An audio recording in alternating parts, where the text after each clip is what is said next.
The Mendon-Honeoye Falls-Lima Sentinel welcomes you to this edition of the Mayors and Supervisors Weekly Update, brought to you by... Each week, our community makes history. Each week, you make history. And each week, there's only one source to turn to for the first take on history. You know what that is? Subscribe to the Sentinel right now to discover the history being made in your own backyard. The Mendon-Honeoye Falls-Lima Sentinel. More than just your news, it's your history. Welcome, everyone, to this week's edition of the Mayors and Supervisors Update. I'm Chris Carosa, publisher of the Mendon-Honeoye Falls-Lima Sentinel. And each week, we bring you the goings-on in the towns and villages we cover. This week, we'll be starting with Mike Falk in the town of Lima. Mike, what's happening in Lima? Hello, Chris. Thanks for having us again. It is, again, of course, that time of year. We're headed toward the year end. Christmas is coming. The goose is getting fat, etc., etc. However, I would like to talk today about a couple of the volunteer opportunities that we have on some of our volunteer boards. The town maintains an ethics board, which does review ethics violations. And the makeup of it is different than all the other boards because it has to be balanced politically. So a board of 5 people may not have more than any 3 of them of the same political party. That way, when they take a vote, they have to have 4 people deciding, and that sort of forces the inclusion of both parties in any decision.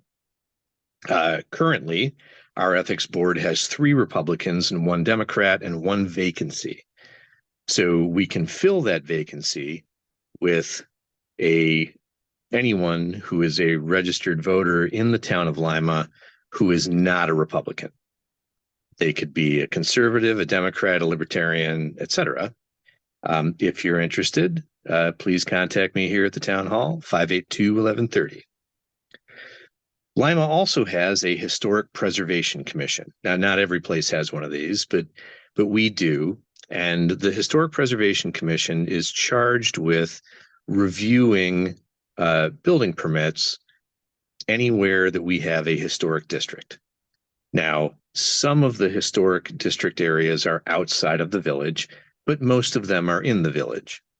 The Preservation Commission has a bunch of professionals on it. They review, make recommendations, etc.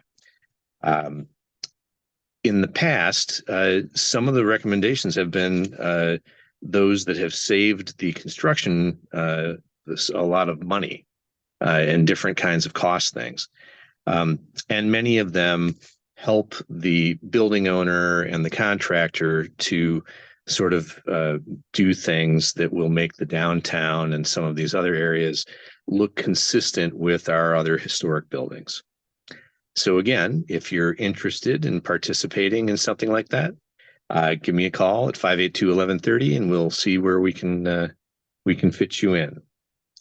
Lastly, the other part of the season, everyone out there is looking for stocking stuffers, and there is no better stocking stuffer than a set of eclipse glasses for the April 8th solar eclipse. We do still have a small quantity here at the town office, and they can be purchased from the town clerk for the princely sum of $2 each. And that's all I've got, Chris. All right. Who is that man behind those Foster grants? Okay, now it's over to Steve in Henrietta. Steve, what's happening in Henrietta?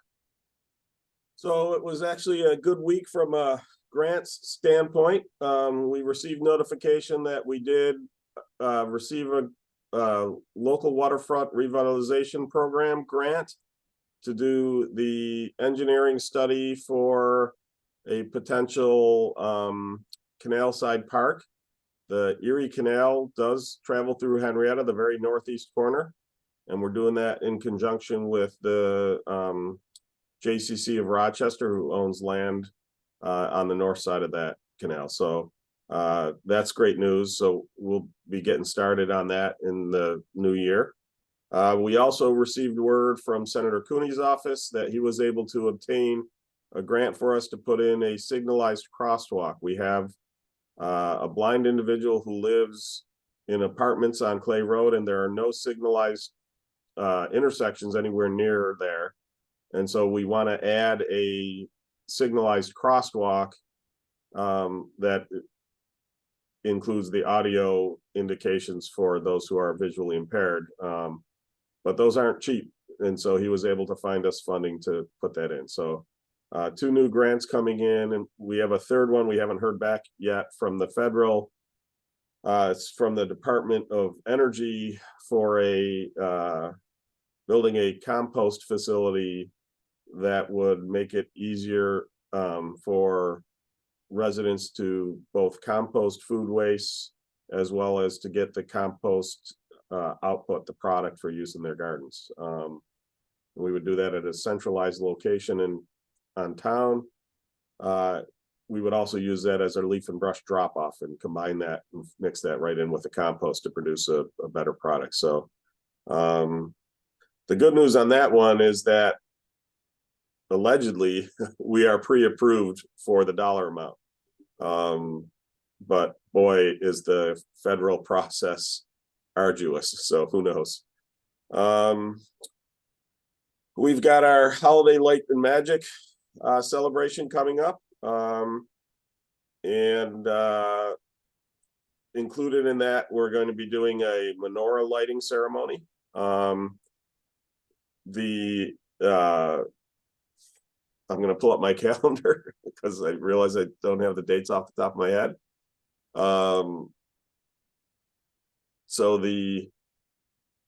Let's see. The Holiday Lights and Magic tree lighting ceremony is Saturday, December 9th, starting at 5:30. And then the menorah lighting ceremony is Tuesday, December 12th, starting at 6 p.m. In both cases, those are at the recreation center or out front of the recreation center. You can't miss the tree or the menorah. They are both gigantic. It was interesting. Last year, we had looked at acquiring a giant menorah, and we looked at the cost and said, we can't afford that. But fortunately, we have a very talented fabricator in town, and he built this gorgeous giant menorah.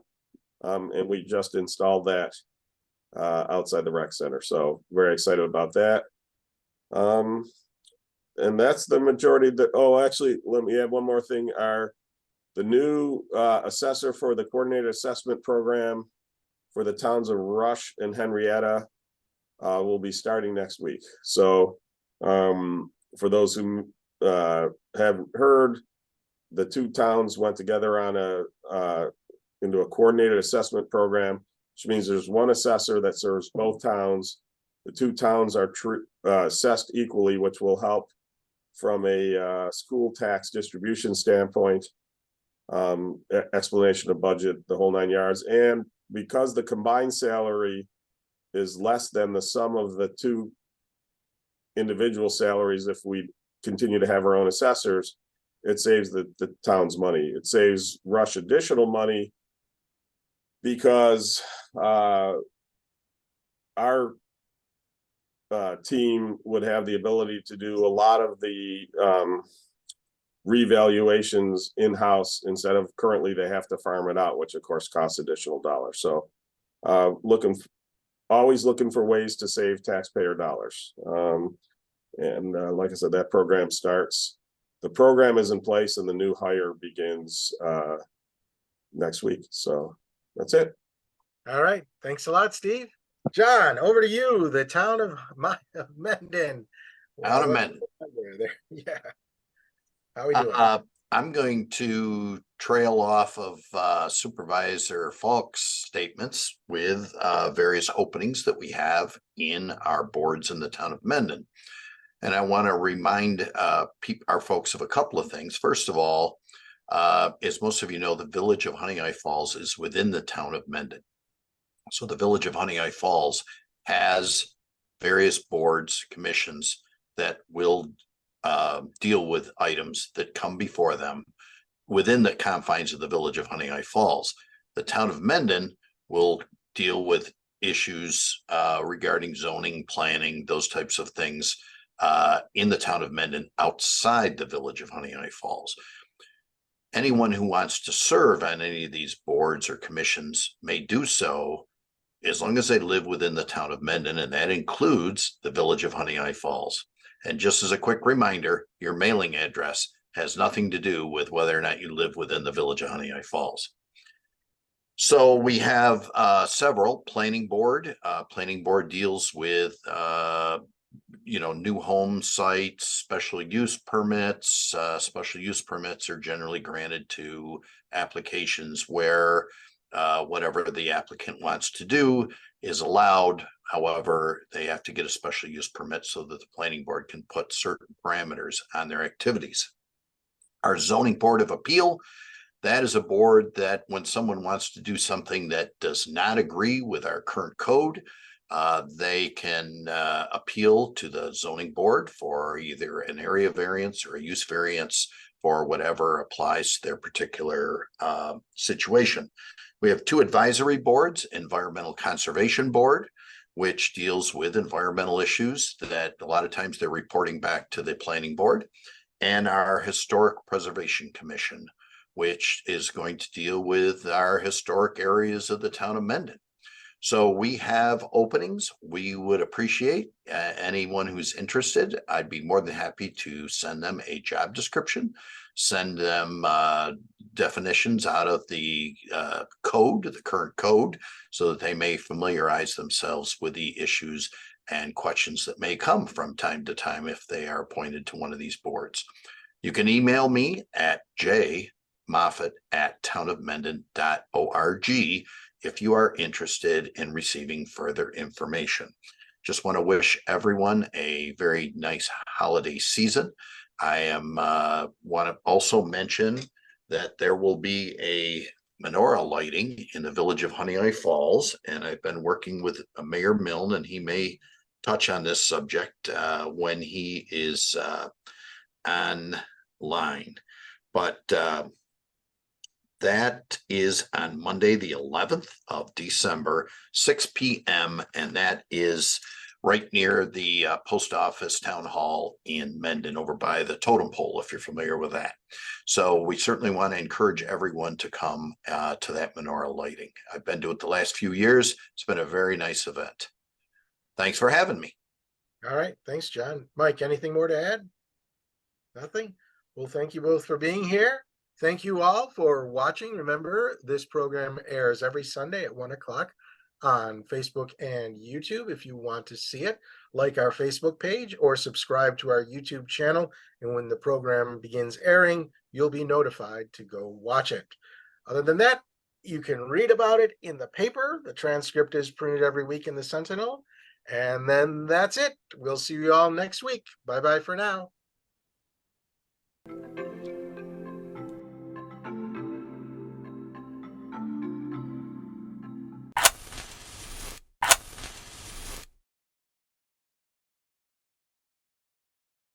Imagine yourself communicating with a difference. Pan-Dimensional Solutions helps you do this. Whether live spectator events, taped broadcasts, or real-time audience-engaging programs, you can benefit immediately from the tools Pan-Dimensional Solutions will share with you. Do you want to make a difference? Contact us at pandimensional.com.